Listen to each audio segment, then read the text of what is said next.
여러분, 오늘 본문이 19절 하반절에서부터 시작합니다. 아니, 치사하게 뭘 반을 잘라 한 구절 통째로 그냥 하지. 그 반을 자른 이유는 그 절반, 그 앞부분과 그 뒷부분의 상황이 정말 완전히 다른 상황이기 때문입니다. 자, 이제 사울의 모습이 변화됐습니다. 그가 세례를 받고요, 그가 음식을 먹고 다시 건강도 회복합니다. 뿐만 아니라 그의 속사람이 완전히 새롭게 되어서 그가 이제는 복음을 박해하는 자가 아니라 복음을 증거하는 자로, 복음을 위하여 사용되는 모습을 보게 됩니다. 놀라운 것은요, 그가 이렇게 기운을 차리자마자, 회심하자마자 그가 바로 복음을 전하기 시작했다는 겁니다. 더 놀라운 건요, 제가 볼 때 진짜 놀라운 건 다메섹에 있는 제자들이 그를 받아들여주고 그와 함께 했다는 바로 그 사실입니다. 자, 여러분, 19절 하반절에 보십시오. 사울이 다메섹에 있는 제자들과 함께 며칠 있을세 그랬습니다. 아니, 아나니아 한 사람은요, 성령의 강권하심에 순종해서 정말 하기 어려운 일을 할 수 있겠죠. 그러나 여러분, 공동체 전체가 미심쩍은 사람을 받아들이는 일은 결코 쉽지 않습니다. 여러분, 제가 목회하면서 느끼는 게 뭐냐면요, 저 사람 됐다, 저 사람 꼭 필요한 사람이다 해서 제가 확신을 가지고 교회에서 이제 저분을 우리가 중요한 사람으로 모시고 써야 되겠다라고 하면 그냥 제가 딱 결정하면 될까요? 아니죠. 교회에는 다 질서와 절차가 있어요. 어디를 거쳐야 돼요? 모르세요 잘? 당회를 거쳐야 됩니다. 당회를. 우리 저기 장로님들 앉아 계신데 저분들 만만한 분들 아닙니다. 한번 보세요, 우리 장로님들 얼굴. 저분들은요, 교회를 사랑하는 마음과 성도들에 대한 책임감, 교회 공동체를 돌보고 책임져야 된다는 그 책임감으로 똘똘 뭉쳐 있으신 분들입니다. 그러니까 교회가 혹시라도 나쁜 사람이 교회를 해코지할까, 혹시라도 엉뚱한 사람이 들어와서 교회를 어지럽힐까, 혹시라도 교회 공동체에 잘못된 것이 들어오지는 않을까, 늘 그렇게 염려하시고 돌아보고 살피고 확인하고 체크하고 그래야 되잖아요. 그게 맞잖아요. 그렇죠? 그러니까 목사님이 판단하셨는데 어련히 알아서 하시겠어? 그게 아니고, 목사가 추천해도 살피고 확인하고 책임 있게 의논하고 무엇보다도 기도해보고, 그렇죠?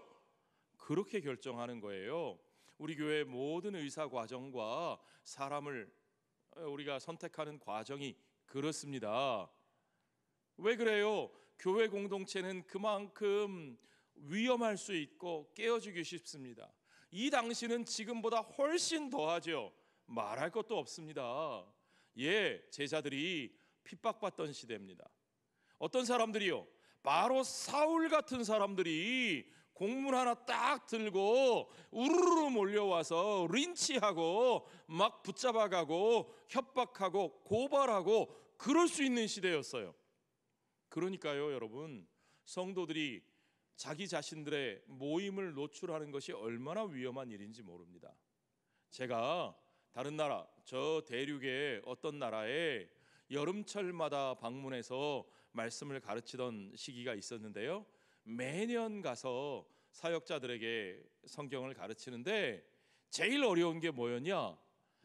이게 그 나라 공안들의 눈을 피해야 되는 거거든요. 공안 당국의 눈을 피해야 되니까 이 공동체가 드러나면 안 되니까, 더군다나 외국인인 제가 가서 복음 전하면 안 되거든요. 그러니까 맨날 모임 장소를 바꿉니다. 숙소도 옮기고요, 모임 장소도 바꾸고요, 어떤 때는 어떤 회사 공장의 창고에서 먹고 자면서 공부하고요, 어떤 때는 또 어디 가가지고 옮겨서 거기서 모임하고요. 여러분, 학교 다닐 때 도서관에서 메뚜기 해보셨습니까? 메뚜기가 뭔지 갸우뚱하는데 메뚜기 안 해보면 공부 열심히 안 한 거예요. 메뚜기가 뭐냐? 도서관에 자리가 모자라잖아요. 도서관에 자리가 없으면 거기 남의 자리 잠깐 비어 있을 때 가서 앉아서 공부하다가 주인이 오잖아요. 그럼 또 비워주고 딴 데 가서 빈자리 나면 또 거기서 앉아서 잠깐 공부하고 이렇게 옮겨 다닌다. 그래서 메뚜기라 그래요. 여러분, 위험을 무릅쓴 공동체, 복음이 박해를 당하는 지역에서는 모임이 탄로나는 것이 너무너무 어렵기 때문에 모일 때마다 메뚜기 합니다. 메뚜기. 그 비밀을 유지하는 것이 너무너무 중요한 일입니다. 다메섹의 교회도 그랬을 거예요. 그런데 그 제자들이 다른 사람도 아니고 바로 사울을 자기들의 모임에 받아들인 겁니다.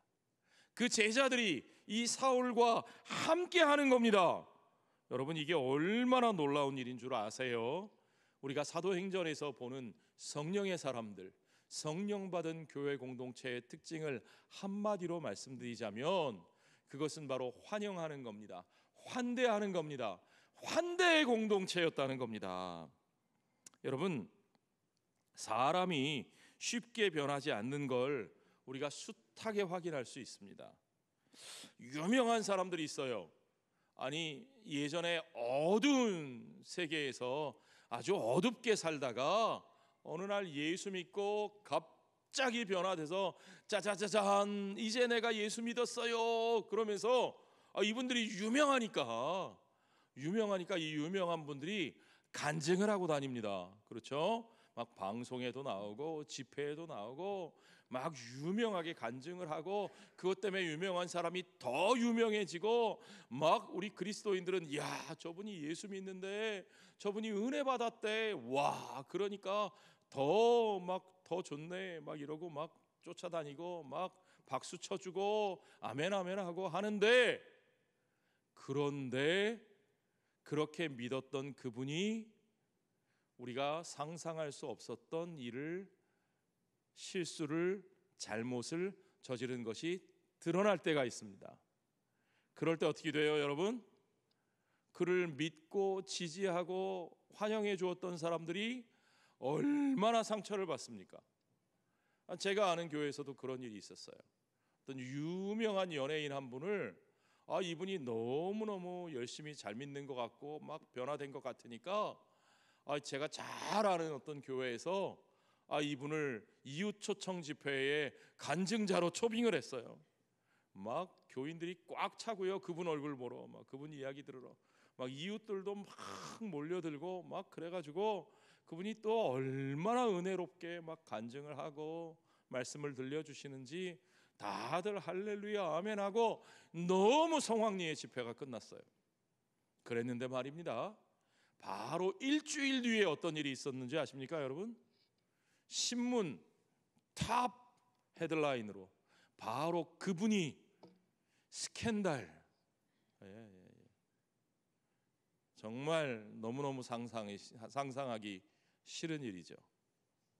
그 기사를 딱 보는 순간 제 눈앞에는 누가 딱 떠올랐느냐, 바로 그 이웃교회 그 담임 목사님 얼굴이 딱 떠올랐습니다. 아이고, 그 목사님 어떠실까? 그 교회 성도들은 또 얼마나 많이 상처를 받았을까요? 자, 여러분, 그래서 사람들은 뭐라 그러냐면 사람 쉽게 믿으면 안 돼, 사람 변하지 않는다, 사람 고쳐 쓰는 거 아니야, 뭐 그런 얘기들 하죠. 그리고 그것이 인생 사는 지혜인 것처럼, 그것이 세상의 진리인 것처럼 사람들이 그렇게 말합니다. 그런데 정말 그럴까요? 우리 예수 믿는 사람들도 그래야 될까요? 여러분, 사람 변하지 않는다, 사람의 변화를 믿지 못하는 것은 여러분, 사람을 변화시키시는 성령 하나님을 믿지 못하는 것이라는 사실을 여러분 바로 아시기 바랍니다. 여러분, 사람은 성령이 바꾸시면 변화됩니다. 그가 비록 실수하고 그가 비록 넘어지더라도, 그러나 우리는 사람을 바꾸시는 성령 하나님의 역사를 신뢰하고 믿음으로 그들을 받아들이고 환대하고 그들과 함께하기를 주저하지 말아야 할 줄로 믿습니다. 그래서요 여러분, 환대에는 항상 상처받을 위험성이 도사리고 있습니다. 그래서 어떤 사람들은 환대에 반드시 따라오는 것이 뭐냐, 영어로 죄송합니다, The risk of vulnerability. vulnerability라는 말이 뭐냐 하면, vulnerable 하다라는 건 연약하다, 상처받을 수 있다. 이 vulnerability 그러면 그것의 명사형이에요. 그래서 상처받을 위험성, 연약함, 상처받을 수 있음이라는 거예요. 모든 사람이 그걸 두려워하죠. 어떤 사람들은 그래서 상처받기 싫어서 사랑하지 말아야 된다고 말합니다. 여러분, 불경에 어떤 말이 있냐면, 미워하는 사람을 만들지 말라. 그 사람을 만날까 봐 두렵고 만나면 괴롭고. 자, 그 다음 말, 이건 여기까지는 당연해요. 사랑하는 사람도 만들지 말라. 만나지 못하면 괴롭고. 무슨 말인지 아시겠어요? 그러니까 미워하는 사람도 만들지 말고 상처하는 사람도 만들지 말고 무념무상 모든 관계를 끊고 부정하고 천상천하 유아 독존 오직 내 마음의 평안을 위해서 모든 관계를 끊어내고 모든 인연을 끊어내고 고요하게 평안하게 나 혼자 아무것도 없는 무념무상의 세계로 사는 거, 그러면 상처 안 받겠죠? 그러면 편안하겠죠? 혹시 그런 삶을 원하시면 불교에 귀의하시는 것이 낫습니다. 성경은 우리에게 그렇게 말하고 있지 않습니다. 성경은 오히려 우리 하나님의 아들이신 예수 그리스도께서 죄인인 우리와 함께 하시기 위해서 이 땅에 오셨다고 말씀하십니다. 주님은 우리와 함께 하시기 위해서 기꺼이 우리로 인해 상처받으실 것을 아시면서, 여러분, 주님이 우리 가운데 오시면서 이거 내가 쟤들한테 잘해주면 쟤들도 나한테 잘할 거야, 쟤들이 혹시라도 나한테 상처 주지 않을까, 아니야 그럴 리 없어, 내가 쟤들을 믿어야지, 쟤들은 나에게 상처 주지 않을 거야, 그렇게 생각하고 오셨을까요? 아니죠. 우리 주님이 어리숙해서, 우리 주님이 우리를 너무 믿어서 그래서 이 땅에 오신 걸까요? 우리 주님이 십자가 지신 것은 실수하신 걸까요? 아닙니다. 우리 주님은 우리의 죄로 말미암아, 죄인인 우리들로 말미암아 상처받으실 것을 아시면서도 우리를 위하여 고난받기 위해서, 우리를 위하여 피 흘리시기 위해서, 우리를 위해서 그 십자가에 달리시기 위하여 기꺼이 그 상처를 알고 감수하고 받아들이고 이 땅에 오신 것을 여러분 믿으시기 바랍니다. 우리는 그런 주님을 믿습니다. 그렇게 주님이 우리를 맞아주셨습니다. 그렇게 주님이 우리를 환대하셨습니다. 그러므로 우리도 오늘 그 주님의 사랑을 전하고 나누기 위해서, 우리가 기꺼이 환대하기 위해서 우리가 상처받을 것을 감수해야 하는 것을 여러분 믿으시기 바랍니다. 그렇습니다. 우리가 그 상처를 감수하고 환대할 때 그들은 이제 새로운 교제권을 맞이하게 됩니다. 그들은 이제 변화된 삶을 누리게 됩니다. 여러분, 사울이 그래서 이제부터 그가 바로 복음을 증거할 수 있는, 복음을 증거하고 또한 그의 제자들을 세워나가는 놀라운 역사를 우리들의 눈앞에 보여주는 거죠. 성경은 그것을 고난의 시작이라고 말합니다. 주님은 그가 이제 주님의 택한 그릇으로 쓰임받기 위해서는 그가 받을 고난을 그가 이제 알아야 한다고 말씀하셨습니다.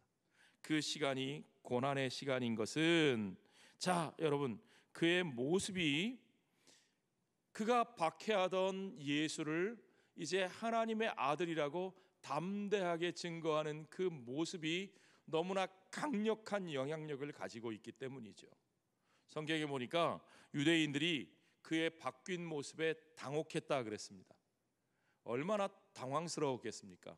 달라도 너무 확 바뀌었잖아요.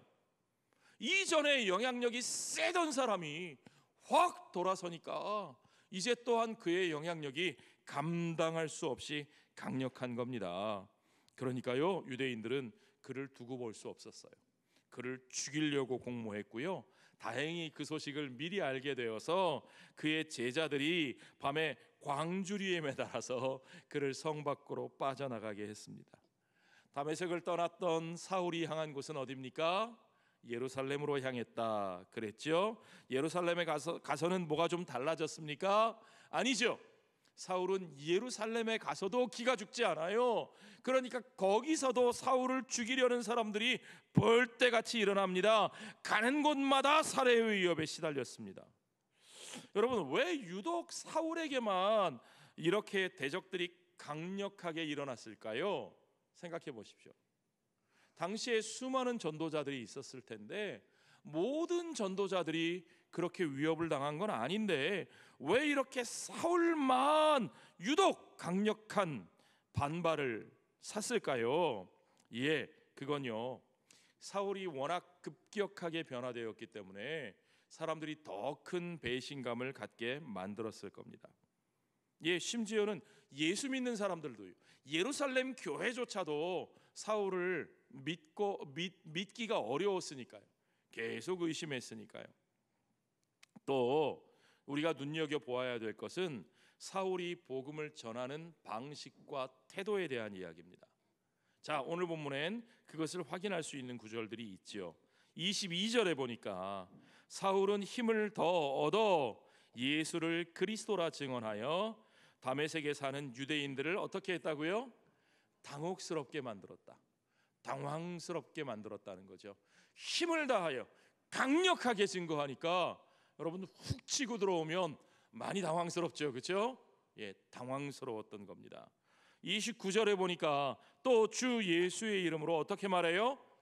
담대히 말하고, 그냥 조심조심 눈치 보며 말하는 사람이 아니에요. 담대하게 말하고 헬라파 유대인들과 함께 말하며 어떻게 했다고요? 변론했다. 여러분, 변론하는 게 뭔지 아시죠? 이건 법정 용어입니다. 법정에서 변호사와 검사가 서로 따지고 묻고 증거를 대고 날카롭게 찌르고 하는 거예요. 사울의 말하는 태도가 그랬다는 거예요. 그러니까 훅 찔리는 사람들이 화가 나죠, 여러분. 여러분, 가끔 폭력을 쓰는 남자들이 있어요, 가정에서. 그 남자들이 왜 폭력을 쓰는 줄 아세요? 남자들이요, 여자들보다 되게 언어 능력이 떨어지거든요. 처음에는 말싸움으로 시작합니다. 말싸움 하다 보면 남자들이 여자분들에게 이기겠어요, 못 이기겠어요? 어린 반푼어치도 없죠. 예. 아이고, 요리 따지고 저리 따지고 이리 찌르고 저리 찌르면 이게 뭔가 반박을 해야 될 것 같은데 반박은 안 되고 화만 치밀어 오르거든요. 그럴 때 어떻게 해요? 하지 말아야 될 행동을 하는 거죠. 아이고, 예. 제가 절대 그거 잘한다고 하는 거 아닙니다. 정당화하려고 하는 얘기 아닙니다. 바울을 대적하는 사람들이 바로 그런 상황이었다는 거죠. 자, 여러분, 그렇게 사울이 담대하게 복음을 증거합니다. 소극적으로 말하지 않고 변론을 서슴지 않았습니다. 사울은 원래 그런 사람이었어요. 변론하기를 좋아하고 증명하기를 좋아하고 논리적으로 찌르고, 사울은 그런 전도자였어요. 자, 여러분, 이 모습을 보면 누구의 모습이 떠오르지 않습니까? 이거 누구와 많이 닮지 않았습니까? 너희들이 메시아를 죽였어! 라고 구약의 모든 이야기를 조목조목 증거하다가 하나님이 바로 그를, 메시아를, 예수 그리스도를 향해서 이렇게 준비하시고 이렇게 역사하시고 그가 바로 그인데 너희가 그를 죽였어! 라고 돌려 말하지 못하고 대놓고 푹 찌르다가 사람들 열받아서 돌로 쳐 죽임을 당했던 사람, 그가 누구죠? 스데반입니다. 그렇죠. 누가 죽였어요? 사울입니다. 사울이 죽인 그 스데반의 모습. 그런데 오늘 복음을 듣고 성령 충만하여 변화된 사울의 모습은 누구를 닮아가고 있습니까? 바로 그 스데반의 모습을 닮아가고 있는 거죠. 그가 증거하는 내용, 그가 전하는 태도, 그 모든 것들이 그는 스데반을 닮아가고 있습니다. 그렇습니다. 사울에게 가장 강한 영향을 미친 사람은 저는 두말할 것도 없이 스데반 집사님이었다고 생각됩니다. 그가 구약 성경 전체를 꿰뚫으면서 복음을 담대히 증거하던 그 모습이요. 여러분 생각해 보십시오. 사울은 그를 죽였고 스데반은 죽었지만, 그런데 사울을 변화시킨 것은 다른 사람 아닌 바로 그 스데반이었다는 사실이요.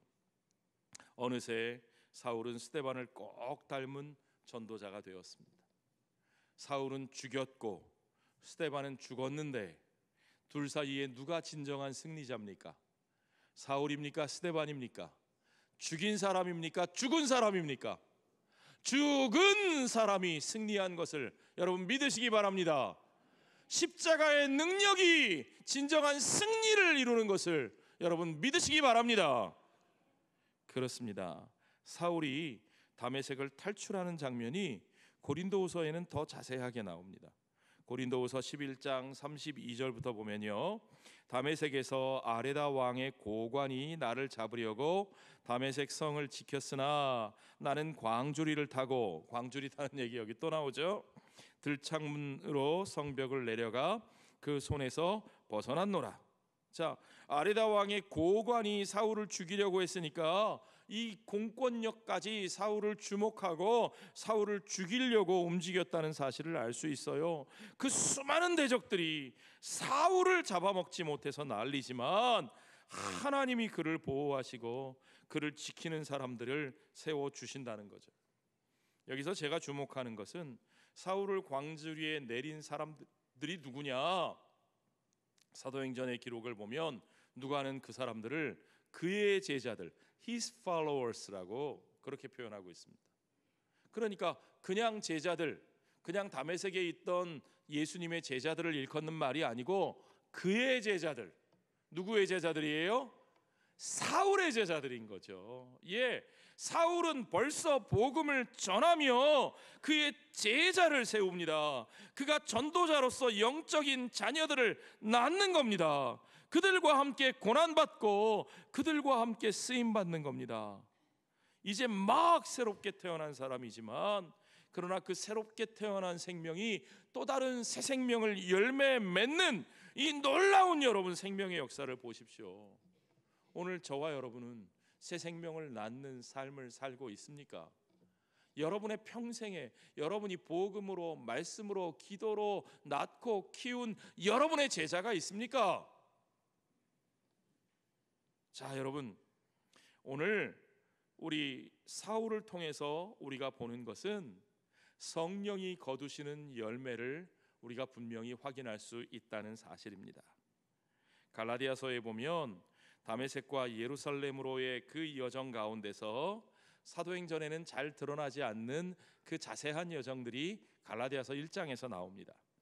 1장 15절부터 보면 그러나 내 어머니의 태로부터 나를 택정하시고 그의 은혜로 나를 부르시니가, 하나님이 은혜로 그를 부르셨어요. 그의 아들을 이방에 전하기 위하여 그를 내 속에 나타내시기를 기뻐하셨을 때에 내가 곧 혈육과 의논하지 않고, 그는 사람을 의지하지 않았다는 걸 강조합니다. 또 나보다 먼저 사도된 자들을 만나려고 예루살렘으로 가지 아니하고 어디로 갔다고요? 아라비아로 갔다가 다시 다메섹으로 돌아갔노라.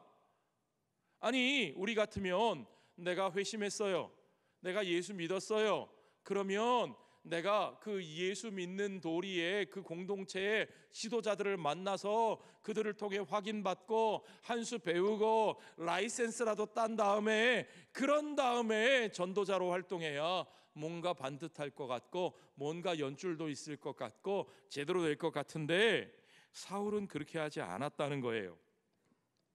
그가 아라비아로 갔다. 그러니까 18절에 보니까 그 후 3년 만에 내가 게바를 방문하려고, 게바는 베드로죠, 예루살렘에 올라가서 그와 함께 며칠이요? 15일을 머물렀다 그래요. 겨우 15일. 그러니까 바울은 개발을 통해서 뭘 많이 배우고 무엇을 얻고 그러지 않았다는 거예요. 중요한 것은 그가 다메섹에서 회심한 이후에 아라비아에 가서 뭘 했느냐. 많은 사람들이 사울이 아라비아에 갔다 그러니까 우리는 아라비아 그러면 아라비아 사막을 떠올리잖아요. 아라비아 사막 광야에서 무슨 영성 훈련이라도 하고 기도하고 도 닦은 거 아닌가, 3년 내내 그렇게 한 거 아닌가, 많은 사람들이 그렇게 생각하는데 성경에 그 얘기는 안 나오고요. 아라비아로 갔다가 다메섹으로 다시 돌아갔다고 돼 있어요.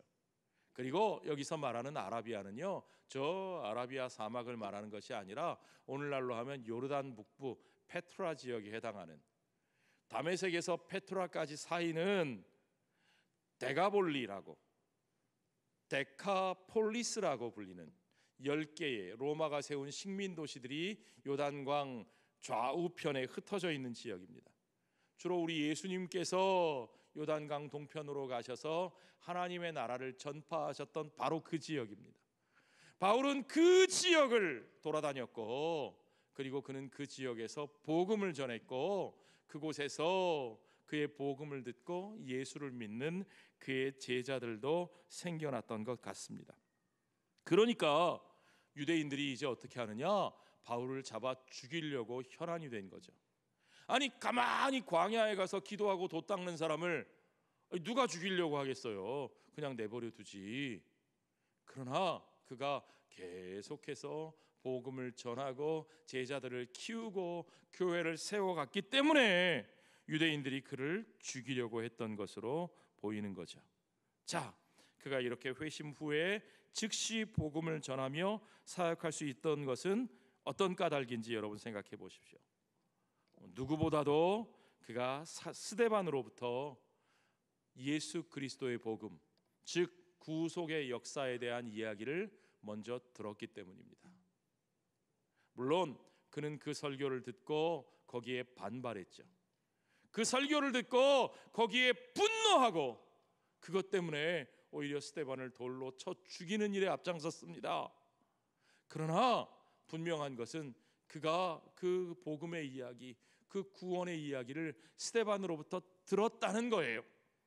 그가 그것을 들었는데 바로 스데반이 이야기한 그 예수가 다메섹 도상에서 그 앞에 나타나셨습니다. 그 예수님을 만납니다. 그 예수님을 봅니다. 그 예수님을 보고 나니까 이제 스데반에게 들었던 그 모든 이야기, 아니 자기가 이미 구약에 대해서 가지고 있는 그 모든 지식들, 이스라엘의 이야기, 족장들의 이야기, 조상들의 이야기, 하나님이 세우신 그 나라의 이야기, 그 모든 이야기들이 예수 그리스도를 향한, 하나님의 열방을 향한 구원의 이야기인 것을 그가 바로 깨닫게 되고, 이제 그 빛 가운데 만난 예수 그리스도를 통해서 예수 그리스도의 빛 안에서 이제까지 자기가 알던 그 모든 것들을 다시 바라볼 수 있게 되었을 때, 그 모든 것, 스데반이 전한 그 모든 구원의 이야기가 진실인 것을, 진리인 것을 그가 확인하게 되었다는 거죠. 자, 그래서 그는 그 예수를 만난 후에 식음을 전폐하고 스데반이 들려준 그 이야기를 가지고 씨름하고, 성경에 보니까 기도했다 그랬습니다. 그가 간절히 기도하면서 이제 자신이 알던 모든 지식을 그리스도의 빛 안에서 다시 보는 역사가 일어난 겁니다. 사울에게 복음을 증거한 스데반은요, 바로 그의 발 앞에서 맞아 죽었습니다. 그러나 그가 전한 말씀은 하나도 그냥 땅에 떨어져 없어지지 않은 것을 믿으시기 바랍니다.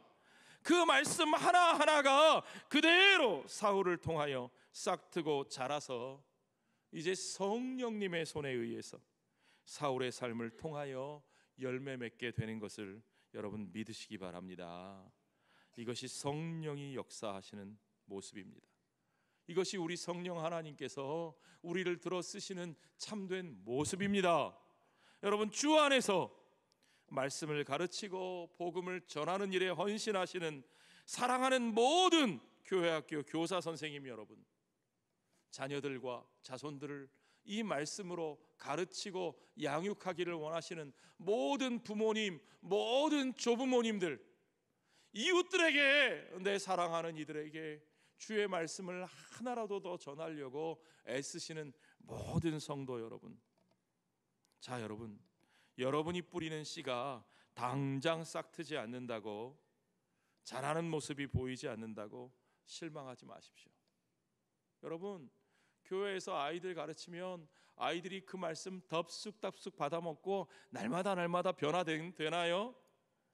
여러분의 자녀들에게 여러분 성경 말씀 가르치면 애들이 아유 엄마 아빠 아멘이에요, 너무 감사해요 하면서 그냥 얼굴에 광채가 나고 변화가 되든가요? 그날부터 말 잘 듣고 성화의 모습이 열매가 나타나든가요? 천만에요. 전혀 아니죠. 예. 남 얘기 아니고 저희 집 얘기입니다. 솔직한 얘기로 저거 언제 사람 될까 싶고요. 예. 내가 이렇게 잔소리하는 게 내 입만 아픈가 아닌가 싶고요. 그렇습니다. 그러나 여러분, 당장 따먹을 열매가 없다고 좌절하지 마십시오. 당장 내 눈앞에 그 아이들이 자라는 모습이 보이지 않는다고 실망하지 마십시오. 성령의 시간에 성령의 방법으로 싹트게 하시고 자라게 하시고 열매 맺게 하시는 것을 여러분 믿음으로 바라보시기 바랍니다. 스데반은 말씀 전했던 그 사울에게서 아멘은커녕 돌로 맞아 죽임을 당했지만, 그 사울을 언젠가 예수님이 만나 주시고, 그 사울을 언젠가 성령님이 충만하게 하시고, 바로 그 성령의 역사하시는 때에 그가 변화되면 그 안에 떨어진 말씀의 씨앗, 스데반이 전한 그 말씀의 씨앗이 그 안에서 그때 비로소 싹트고 자라고 열매 맺게 되는 것을 여러분 분명히 믿으시기 바랍니다. 시편 126편 6절 말씀을 여러분 다 기억하시죠? 울며 씨를 뿌리러 나가는 자는 반드시, 여러분 요거 한번 손가락 따라해 보세요. 손가락 2개 이렇게 해가지고 반드시, 어떻게 해요? 반드시 기쁨으로 그 곡식단을 가지고 돌아오리로다. 아마도 아니고, 어쩌면 아니고, 혹시 아니고요. 다시 한번요. 어떻게? 반드시 기쁨으로 그 곡식단을 가지고 돌아오리로다. 아멘. 저와 여러분의 수고와 헌신의 가르침이, 복음의 씨를 뿌리는 그 일이 결코 주 안에서 헛되지 않고 성령님의 손길 안에서 열매 맺게 될 줄로 믿습니다.